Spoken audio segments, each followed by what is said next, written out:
চলো আজকে চটজলদি তোমাদেরকে দেখাবো একটা ধনে পাতার চপ কিভাবে বানায়। এই সিজনে তো ধনে পাতা সবার বাড়িতে অ্যাভেলেবেল।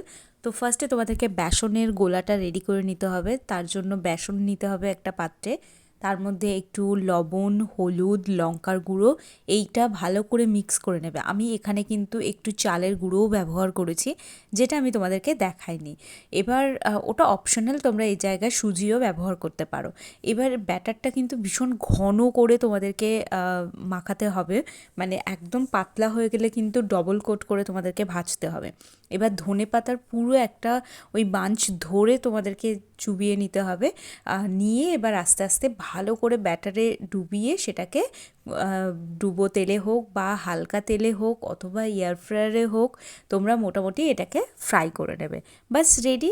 জাস্ট 2-3 মিনিটের মধ্যেই এই স্ন্যাক্সটা রেডি হয়ে যাবে। তো এই উইন্টারে চটপট বানিয়ে ফেলো।